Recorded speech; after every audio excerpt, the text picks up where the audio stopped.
Welcome to a brand new read and review series. We're looking at Something is Killing the Children, and I am so excited. Yes, that's right. We are going to be doing a read and review series, issue 1, 2, 3, 4 and 5 on Something is Killing the Children. Today we are looking at issue 1, but this isn't the first time I've read it. This is in fact a book I bought a while ago. Now this is the 4th print that I bought. Because it sold out so quickly. This was the only one I can get my hands on. I do have a bag for it, I do have a board, and that will be going straight back in after this video. But yes, I loved this book. It was something new. I've not really read anything in the horror genre before, but I loved the look of this, the whole premise of it, and it really hooked me, and I was really excited to get into the first issue. And as soon as I did read the first issue, I decided to pre-order the volume. And it came, and I haven't touched it yet, but it's been so long since I've read the first issue, it's going to be like reading it all over again.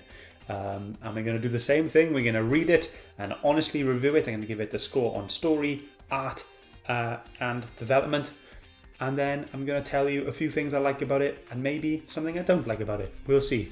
But yeah, we will go into the little details of the book.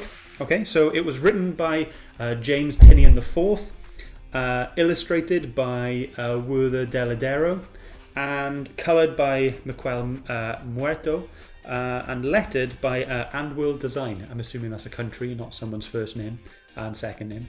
There's a review on here by Scott Snyder, and you must think, for Scott Snyder to say such a good thing about this, and he says, "It's horror done inspiringly, terrifyingly right." And so for someone of Scott Snyder's calibre to be saying something about this book, it must be good. I'll go ahead and read the blurb on the back, and then we'll go ahead and I'll read it. So it says here, "It's the monsters who should be afraid. When the children of Archer's Peak, a sleepy town in the heart of America, begin to go missing, everything seems hopeless. Most children never return, but the ones that do have terrible stories, impossible details of terrifying creatures that live in the shadows. Their only hope of finding and eliminating the threat is the arrival of a mysterious stranger, one who believes the children and claims to be the only one who sees what they can see. Her name is Erica Slaughter. She kills monsters. That is all she does, and she bears the cost because it must be done." GLAAD award-winning writer James Tynion IV and artist Werther Dell'Edera present a haunting series about staring into the abyss and what happens when the abyss stares back. Just for reference, GLAAD award stands for Gay Lesbian Alliance Against Defamation, and James Tynion IV won that for writing The Woods, and he was also nominated for The Backstagers and Batwoman. So pretty good writer. I'm looking forward to reading this. I've never read anything written by him before, apart from when I read the first issue, but we'll pretend we're on a blank slate, because I really can't remember what happens. And yeah, there's a few good reviews on the back of here from comicbook.com, IGN and Comic Book Resources. But yes, this is volume 1. This isn't titled, it's just Something is Killing the Children volume 1. If you do want to read along with me, go ahead. If you've got the book, go and grab it. If you haven't got the book, buy it, and then read along with me and see if you agree with what I think at the end of this issue. But I'm going to go ahead and read it now. Really looking forward. I've been waiting months for this to arrive. I pre-ordered it in December and it arrived on the 1st of July. Really looking forward to reading it. And that's all I can say. But apart from that, I'm ready to go. So, here we go.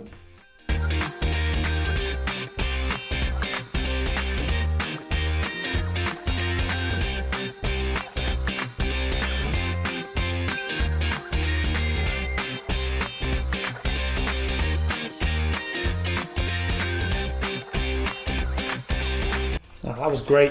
I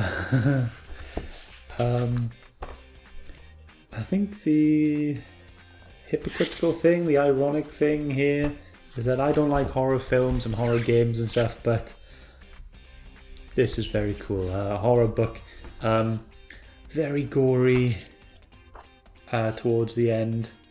You know, the book at the start is all quite, you know, the build up, the creepy tension. It's just, yeah, it was just really cool. Okay, so I'm gonna try and be quicker this time with how I go through the book. So all the characters are cool. The main character, what's her name? Erica Slaughter. She is very cool. She's very abrupt, and to the point, which I like. But she's got a little bit of humour to her, and I guess the kind of field that she works in, I feel like this is her full-time job, is going around killing monsters, and yeah, I think, you know, she has to have that kind of dark humour side to her to be able to get through things.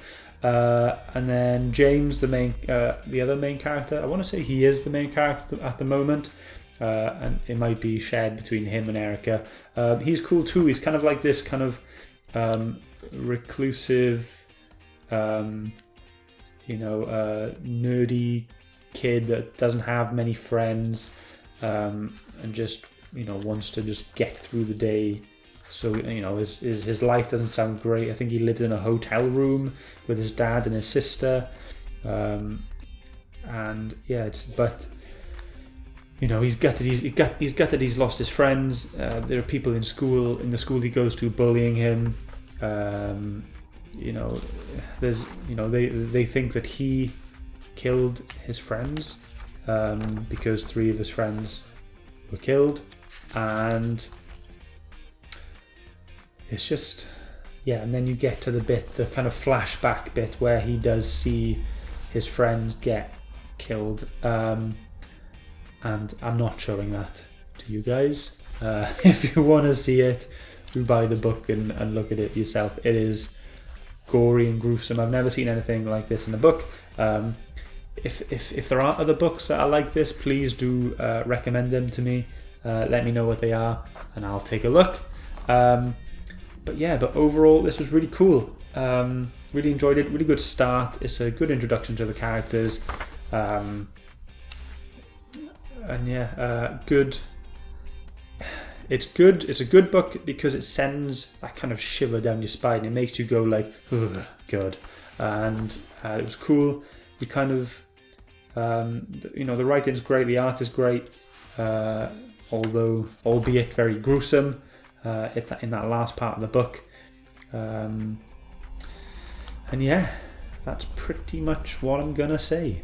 I did like this bit though, like a couple of pages into the book, big title screen pretty much in it, something is killing the children, just to drill that in a little bit more for the readers. I will say as well, Erica's got this little side character. She's like a little girl. She's in like a little pulling red wagon kind of thing. I don't think so. She's got like a bandage on her eye, on one of her eyes. She's missing an arm, and I think, oh no, I was going to say she's missing her legs as well, but she's not. Her feet are there, so that's fine. But yeah, it's kind of like this slightly disabled little girl that goes around with Erica, and we don't really know what she's there for yet, like why she's a part of Erica's life, and what her role to play in this whole thing is. But yes, that's all I'm going to say about the book. Going to give it some ratings. Let's see. So we're going to got story, we've got art, and we've got development. Okay, so story, really good way to introduce the things. I love the flashback, and yeah, everyone was well introduced. The kind of setting for the story has been set up quite well, and the kind of shivers it gave me, like that a lot as well. 8 out of 10. 8 out of 10. Art. Let's see. You know, the gruesome bits were very gruesome. They did well at that. You know, it's not clean drawing, but I like that. I don't think it's supposed to be, you know, perfect like in books like, you know, Power Rangers. Very clean lines in that, stuff like that. But yeah, very good. Very. The settings are there. Everything is there. Panels are great. Emotions are there. Detail is there. yeah, I liked it very much. I'm going to give that 7.5. And development, where is the story going? This story is definitely going somewhere. It's going to a point where Erica is going to kill this monster. So development, we've met the main characters. We've seen the monster, because they do show you the monster, and we know what's going to happen. So, albeit there's not much development in the characters themselves, the story has had some development, so I will give that as well a 7.5. So 8 story, 7.5 art, 7.5 development. Liked it very much. Good introduction. Okay, two things I did like about this was the fact that reading a book and looking at some pictures did send that shiver down my spine, and I also really liked Erica, as she is, like I said earlier, very abrupt, but has that little bit of dark humour inside her as well, which is cool. One thing I didn't like is that in issue 1 you get introduced to the monster straight away. I was hoping to be kind of like led down this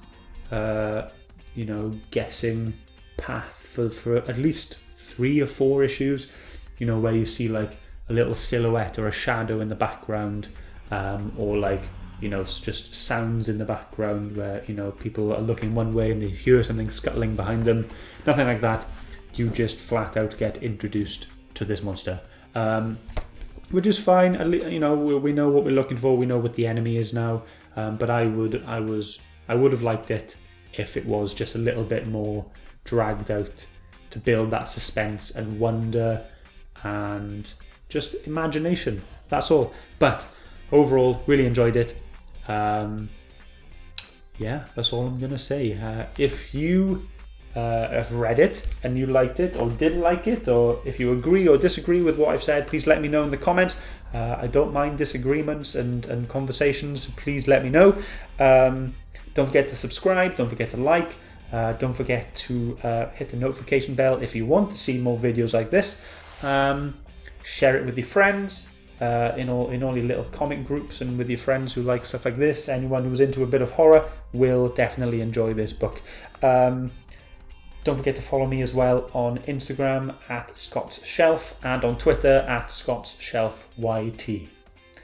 But that's been it for me. Next week we will obviously go into issue 2, and I hope you'll be there, and I hope you'll be reading along with me. So that's it for me. We've been reading Something is Killing the Children, Volume 1, written and created by James Tynion IV.